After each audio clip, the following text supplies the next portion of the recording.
Welcome back to Get Around the Ozarks. I'm Micah Arcuri, and today we are joined by a very, very special guest, Vicke Kepling. Hi, Vicke. Hi, thanks for having me. Of course, very nice to meet you. And so we heard that you're running for Missouri State Representative. Is that true? That is. I'm running for House District 135. That is awesome. And so we wanted to get to know you a little bit in this segment. And are you running for Democrat or Republican Party? Well, you know, I get asked that question a lot. I'm actually running as the very first Green Party candidate from Greene County to run for state office. That's something a little different, something we don't hear about very often, and we wanted to get to know a little bit more. So would you be able to tell the viewers at home, what is the Green Party? What is it about? You know, just, we want to learn. We especially Get Around the Ozarks, we love everything green and clean. We love the environment. So what is the Green Party? Well, the environment is a big part of the party. It's also a lot of things. It believes in Medicare for all. But as far as the environment is concerned, we believe in protecting our rivers and natural resources. And that is my number one goal as a candidate. Wow. Yeah. That is amazing. So what other policies are you going to be focusing on with the Green Party? There's a lot to cover in the Green Party. I believe in not leaving anyone out. Right now, we have a government that caters to special interest and to big money. And the Green Party does not take money from corporations or special interest. And so it's all small donations, and it's about the people, and it's not about the rich. The rich can take care of themselves. I will still protect them too, but I'm about protecting all the people, not just the rich. That is wonderful to hear. We the people, right? Yes. That yes. is amazing. So before we cut to break, is there any way that they're going to be able to get a hold of you or support your campaign? Yes. People can find me on the internet or on Facebook, and it's Vicke Kepling for mo135.com. That was just a broad overview of the Green Party. When we come back, we're going to be getting to know Vicke just a little bit more. How she got involved with the Green Party, what she does, and why she would be the best pick. That and more coming up on Get Around the Ozarks.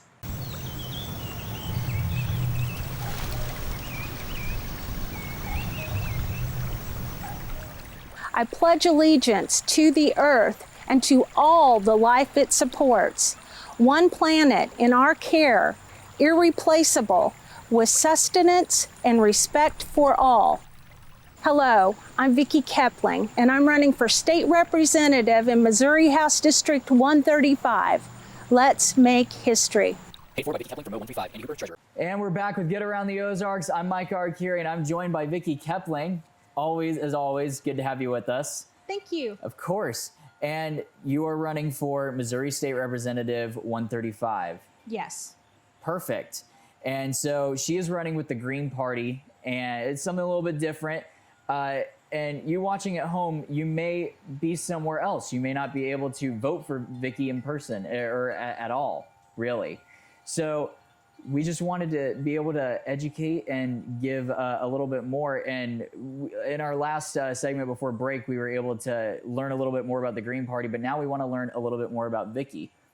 So what is it that you do right now here in the city? I actually teach at Missouri State University. I teach writing classes. I have 2 master's degrees as well as a graduate certificate in public management. So I want to take those skills along with 20 years experience in activism to the Capitol. And I can be a warrior. I can be a warrior. I can stand up. I'm not afraid. But I'm also an instructor, so I know how to do it professionally, in a professional manner. I really believe that voters need choices. Yeah. And here's the exciting thing. If I get elected, we will make history here in this, in the state and even nationally. We need choices. Right now, we've got 2 parties that bicker back and forth. And I don't want to be part of that bickering. I want to stand outside of that, and I want to focus on what's right. Absolutely. And you know, be loyal to my voters and to the planet. I think we really have to put our focus on the planet. We've got California in the west on fire. We've got flooding. We've got Colorado with snow after a 100-degree day. So we know we have problems. We don't even know if we can fix them. But we have to make those steps. We have to make a plan, and we have to be doing something to where we think that we can help. Absolutely. And obviously, like you said, we have a lot of just problems here in Missouri alone. Yes. I know we get all 4 seasons. We get snow. We do get quite a bit of flooding because I think the rain outnumbers the snow quite a bit. So what would we be able to do about the flooding? Obviously, we want the clean water. So the water is always welcome, but when it rains hard. So how are we going to be able to stop the flooding or harness it, I guess, right? Well, there's a lot of things that can be done. One of the things is planting trees and planting plants and stuff. And so that holds the soil down. Another thing we've got to do is we've got to stop building on these areas that get flooded. And we just keep pushing that, And so I think we really have to look at things and see where we're flooding and look at the dams, because the dams are an issue too. And then listen to the experts. I'm not an expert, but I'm smart enough to ask the right people. Partnership is important, absolutely. Yeah. Tell the viewers at home, you said something about dams, right? What can we do about dams? Do we need to update structures, or how many dams do we have in Missouri? I don't even know that question. I really don't know. But again, we have scientists that know about these dams, and a lot of the flooding happens to the north of us, and so that's where the big farms are. And then you look at the corporate farms, the CAFOs, and so once those floods happen, then that ends up taking that pollution all over the state and down the rivers and stuff. So it can be done, but we have to look at things and make hard decisions. Yeah, and you said you're an instructor. You've had leadership experience. You know how to delegate the tasks to the people that have the area of expertise in whatever it is. It's all a collaboration, right? Well, to me, it's about education. Yes. Years ago, I heard someone speak, and it was Moses Brings Plenty, and it was during the Standing Rock issue. And he said, it's time to educate, not discriminate. And what that means is we've got to stop building walls. We need to work with each other. We need to educate each other so that we can make good decisions and not just make them because of some party affiliation, And so I think that that's the thing. And that's what I will do. If elected, I will try to educate and be open to all legislators, not based on party. Absolutely. I want to talk to everyone and appeal to them about their children and their grandchildren and what kind of planet we're leaving for future generations. How many years did you say you have in activism? 20. And my son gave me my voice. He was born at 1 pound. And so when it came time for him to go to kindergarten, our school district only gave him one option for placement, and that was to go to a separate school for kids with disabilities. I didn't know the law, and I didn't know that basically what the school district had done was illegal. But I learned quickly, and I started using my knowledge and my skills, and he did not go to that separate school. And then I kept on because I found out if I helped other kids, I could help my son. And if I helped my son, I could help other kids, and that we were all connected. And so I did that for years. I spoke at a Senate hearing at the state level. I started a support group for families of children with disabilities and served on a state board. My husband died in 2006, and that changed my life. And so I came back to my home state of Missouri, and I continued my work here. I actually fought here in Springfield against 2 separate centers that they made for preschoolers with disabilities. They actually pulled preschoolers with disabilities out of these schools to put them in separate centers. And to me, that's just blatant discrimination. I'm very sorry to hear that. I'm so glad that you've been able to just have this fight. in a sense. Well, and that was just the start of it, because that was, 20 years ago. And then in 2011, my perspective broadened. All of a sudden, I just became very aware of so many other issues, and that I cared about all of them. Yes. And I would sit at home looking at my computer and just get so depressed. And the only thing I could do that made me feel better was to go out and do something, whether it be volunteering or going and, to an action or making a phone call to my legislator. So I worked outside of the system, putting pressure on the system. Now I want to try to work from within the system. Absolutely. You've seen it from all angles. Yes. And so with all of that experience from these different avenues, can you tell the viewers at home why voting for the Green Party would not be a wasted vote? Obviously, it's dominated by two parties, and it's like you said before, we have a ton of party options to choose from. Why might this be a good new beginning for us here in the United States of America? Well, there's a few things. One thing is no vote is a wasted vote. No vote is a wasted vote. There's too many people that don't even vote because they're not fired up. They're not given good choices. So if they're not given good choices, they're not going to come out and actually vote. So no vote is a wasted vote. And when you're dealing with a third party, we need to hear more sides. Again, when you only have two parties, which people think that we just have two parties, then that sets up a duopoly. Yeah. And so you get this polarization. And that's what's happening now. And it's so extreme.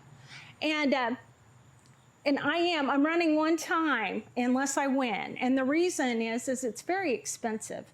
The two parties, they have money coming in, and they like that. And so it's hard to compete with that. And so 4 years ago, Steve Helms, the incumbent in the race, raised $250,000. I can't compete with that. So what I do is I walk to houses. I was door knocking, but now I'm lit dropping. And I've been to my whole district, and that's over 17,000 homes. And I've started on my second time around. So the difference is, okay, so normally the third parties are not very competitive.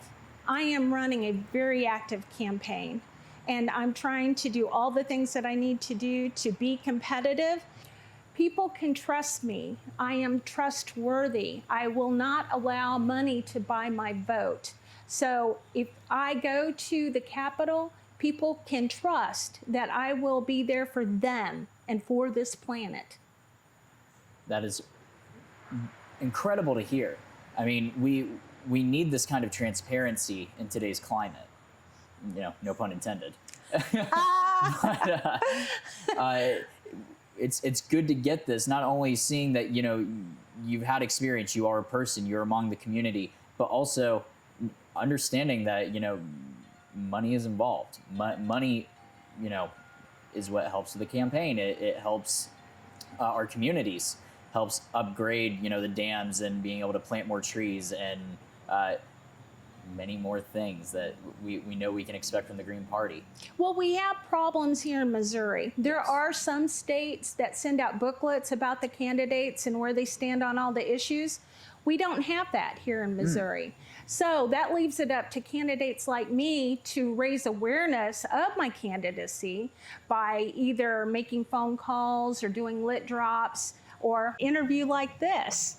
So it makes it harder on the candidate, and it makes it more expensive. So we need to move towards a system that is more open to other parties and more ideas, and that educates the public about the candidates so that we don't have the two-party stronghold and the duopoly and the arguing that we have today.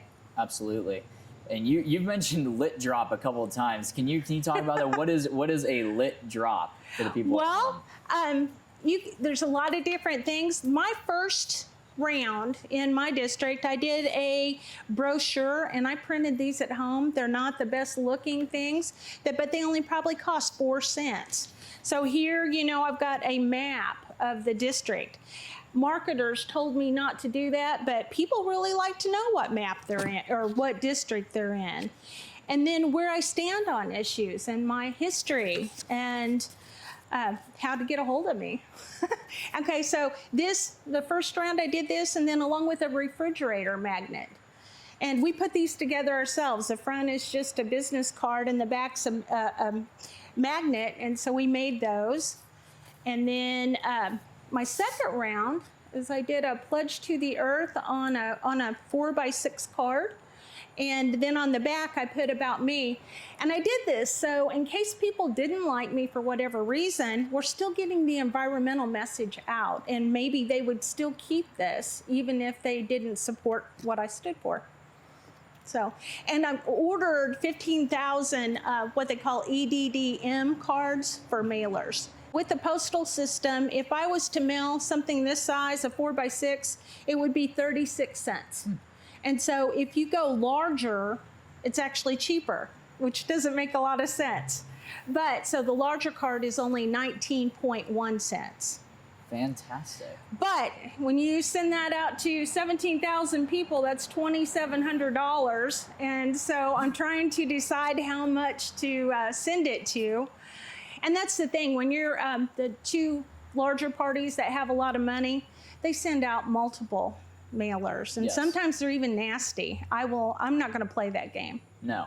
Again, transparency, it's very much appreciated. We see the inside of the campaign right here. Yes. What it means to just grassroots, right? It is. It's grassroots. Like, this is 4 cents, this is 8 cents. So my first time around, I was spending 12 cents.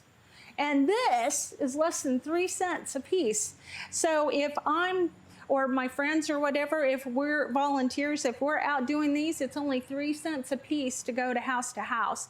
It just takes a long time when you have a district that's really large. Before we close things out, it seems really just phenomenal how responsible you are, how I just admire the attention to detail. I think that's very important. We can see just even down to the T, like what you've spent in a sense. We get a general idea. And I think that's very important to just be very open about it. We thank you for that. Thank you.